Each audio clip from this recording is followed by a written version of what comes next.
Hello, I'm Jan Teague with the Washington Retail Association, and I'm standing in front of the governor's office.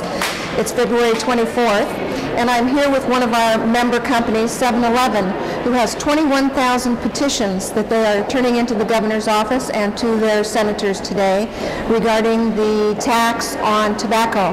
You'll hear more about that in the coming clip, and we encourage you to contact your senators and your representatives to encourage them to not increase any taxes, and this particular tax is $1 per pack on tobacco.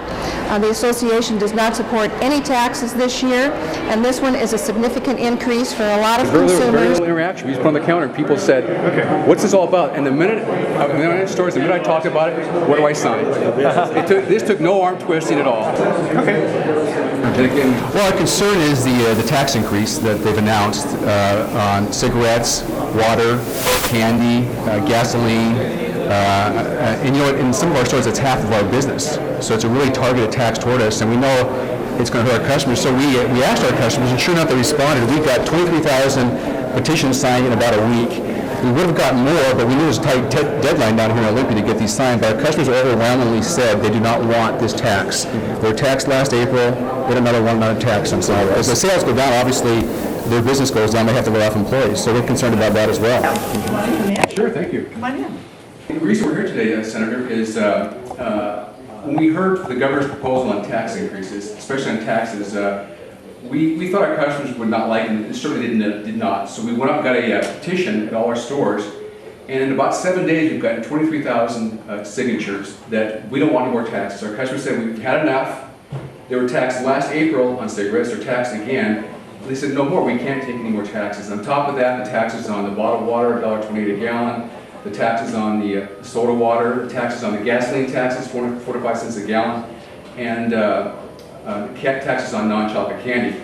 Now, I brought a couple of franchisees with me, a couple of small business people, and in a couple of those stores, that's half their business.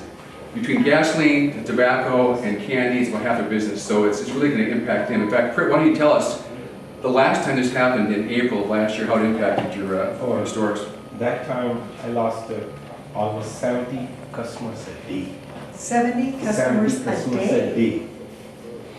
And it hurts my sale, and I had to lay off for next, from last year, almost 2 employees, just for that, because so much tax.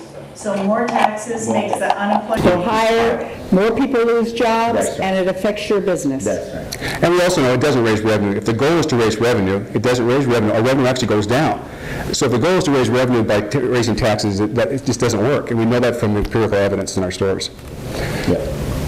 Mike has got a couple of stores. He's also got a couple of stores. He's got one gas store. He'll be impacted, 40%, 50% of his business. Mike, how does that impact you in your stores? The customer count goes down, and the smokers go somewhere. I mean, maybe the state then would not recognize that revenue in the future. And also, Talk about your profit margins. You were telling me earlier how this squeezes your profit margins as well. It does, because, I mean, we have a fixed expenses at the stores usually, so the more we lose sales, I mean, the more we get a squeeze. And if we have to lay off people, that's another problem, Like for me, I used to work at the store more than I do rather than laying off people, so I still kind of lay off myself to compensate for that. And Senator Paul, I'll say that with 9% unemployment, I've never seen so many people apply at 7-Eleven, ever. I've been around for 27 years. They're lined up to work for us, but we can't hire them. They're just, if we have to have these increased tax revenues go down, we can't hire these people. So I know the state's hurting. And I would wish the government and the legislature would think about twice about taxing this session and wait until we get out of this recession.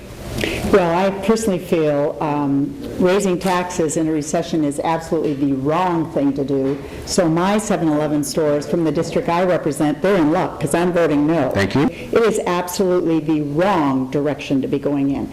I just want to thank you for taking the time to leave your businesses and to come to Olympia. I really know what that means. I come from a family of small business. I appreciate all the hours you work and impacts on not only you as owners, but your employees. Thank you so much. Well, thank you very much. We appreciate Yeah, it. thank you. Thank you. Yeah, thank you very much.